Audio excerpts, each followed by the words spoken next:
Hello guys, welcome to day 5 of 100 days DSA challenge. So as part of day 5, we are going to solve LeetCode 283 move zeros problem. So every problem has two approaches. One is brute force approach and the second one is optimized approach. So we are going to solve this problem by using these two approaches. So now let us first understand the problem descriptions what they have given. So they are telling that they have given one integer array called nums. So in that nums, what we have to do, we have to move all zeros to the end of it while maintaining the relative order of the non-zero elements.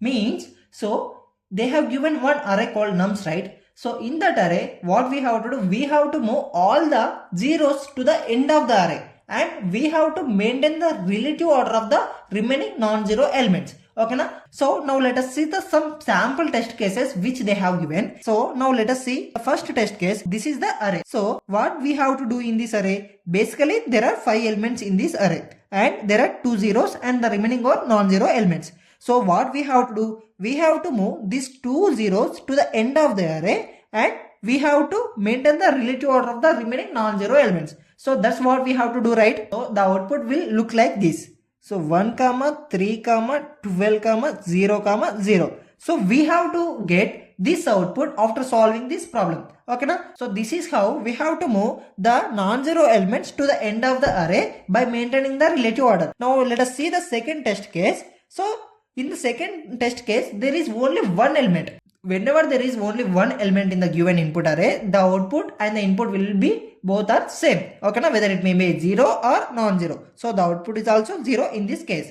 Now coming to the third test case, in the third test case there are 3 elements, right? So one non-zero element and 2 are 0 elements. So what we have to do in here? So we have to get the non-zero element to the front and the remaining 0 elements to the end. So we have to make 1, 0, 0. So this is the output which we have to get. I hope that these sample test cases and the problem description is clear for you. So I request everyone to pause the video right now here and try at least 20 to 30 minutes. So you can get the various approach to solve this problem by optimized approach or the by brute force approach, right? So now let us solve this problem by using the brute force approach. So this is one array. So now what we have to do? We have to take all the non-zero elements to the front and we have to move all the 0 elements to the end. Basically, whenever we see these type of problems, we can get an idea that so why don't we move all the 0 elements to one array and all the non-zero elements into another separate array. So such that we can maintain 2 arrays, one for non-zero elements and one for 0 elements. Is it clear? After iterating over the array, we can join the 2 arrays so we can get the result. Isn't it? So now let us solve this problem by using this approach. Okay. So I am taking 2 arrays, one for non-zero elements and one for 0 elements. Okay.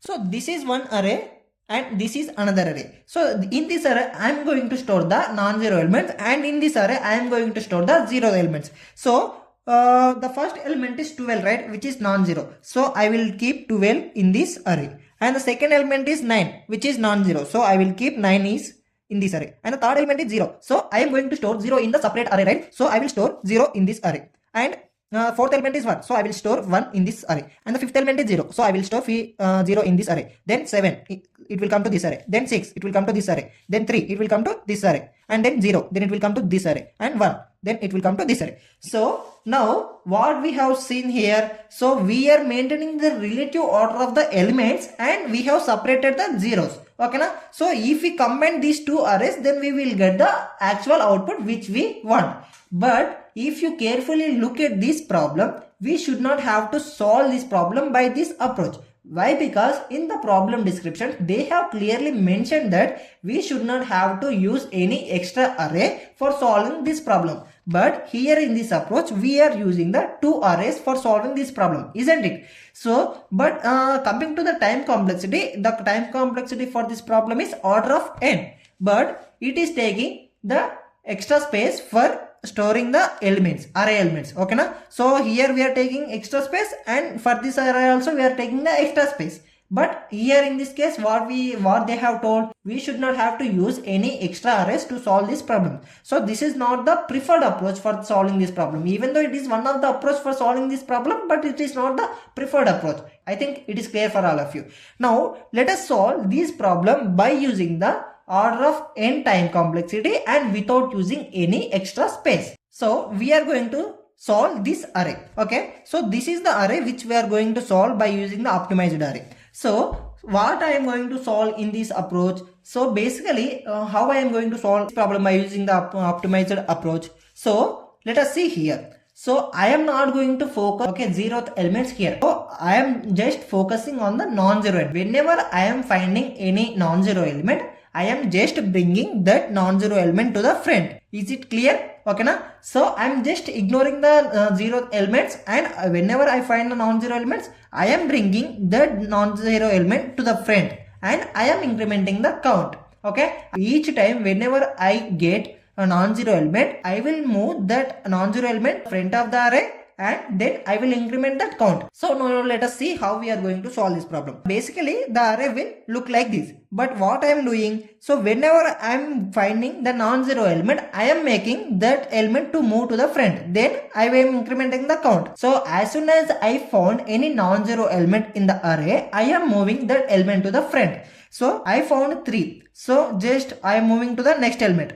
Then this is the 0th element, so I am moving to the next element. So I found non-zero element. So what I am doing here, I am moving 1 to the front, then 1 will be here. Coming to the 4, so I found 4. So what I am doing, I am moving 4 to the front, so I am making 4 to come here. Then I found 0, I am doing nothing. Then I found 7, so I am moving 7 to the front, so 7 will come to here. Then I found 9, so what I am doing, I am moving 9 to the front, so 9 will come to here. Then I found 0, I am doing nothing. I found 3, then I am moving 3 to the front.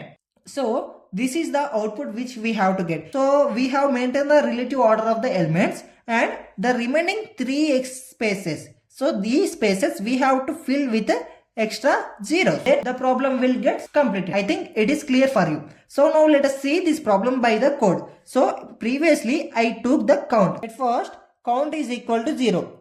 Okay, then after that in the beginning count is equal to 0. So I am taking a loop. So the I value is here. Okay, so I is equal to 0. If nums of I not equal 0, yeah, so nums of I not equal 0, 3 not equal 0, right? So 3 is not equal to 0. Yeah, this condition is true. So what I am making, so I am placing nums of count. Nums of count means nums of 0. Nums of 0 is equal to nums of I. So here count is equal to 0 and I is equal to 0. So the 3 will come to this place. Yeah, fine. Then after that what I am making count equal to 1. So now the count is 1. So the I will come to here and the count will become 1. So what I am doing here now, nums of I not equal 0. No, nums of I is equal to 0, isn't it? So nums of I in this case is equal to 0. So we won't go into this for loop. Yeah. So then again I value gets incremented. I come to here. I will come to here. Now I value is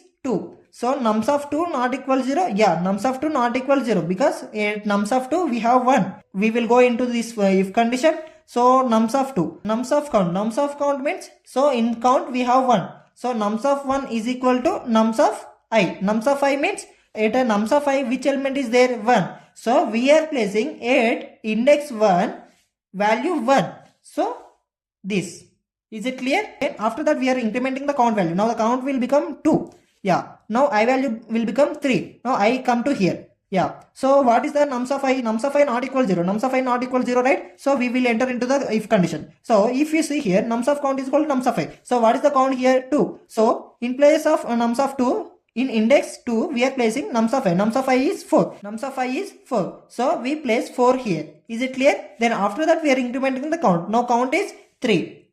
Yeah. So we are incrementing the I. So now I is at ith index we have 0. So is it nums of I not equal 0? No, nums of I is equal to 0, isn't it? So we won't go into this condition. Then again I value gets incrementing. So nums of I not equal 0. Yes, it is true. Then we are placing 7 in index 3. Yeah. So we have placed 7 in index 3. Then after that we are incrementing the count. Now the count will become 4. Then after that I value gets incremented. Now at ith place we have 9. So 9 not equal 0. Yeah. So we are placing at fourth index value 9. So we have already done that. Then after that we are incrementing the count. Now the count will become 5. So after that I with value will become 0. Now I value at ith place we have 0. So this is we won't go into this condition. Again I value gets incremented. So I will come at the end of the loop. So at ith place we have non-zero element. So yeah, that's correct. At nums of 5. So at nums of count, at count we have 5, right? So at nums of 5 we are placing nums of I. So at fifth place we are placing 3. So this is how we place the all non-zero elements in the array. Now what we have to do in the remaining places, we have to fill with the zeros. So I took another while loop to place all the non-zero elements. Okay now. So unless now the count is 5, right? Until 5 becomes less than length of the given array, we are placing zeros continuously. So that's how we can solve this problem by using the optimized approach. So it will only take order of n time complexity and it is not going to take any extra space for storing the array. I hope you guys got clear understand about this optimized approach, and if you have any doubts regarding this brute force and our optimized approach, let me know in the comment section, or you can also join in the Telegram channel and you can also ask me there. So that's how we can find the solution for this problem by using the both brute force and the optimized solution. So if you are new to our channel and if you also wanted to learn DSA along with me, just hit that like button and consider subscribing to our channel. So that makes me motivated and helps in making the videos consistently without any interruptions. So let's learn together and grow together.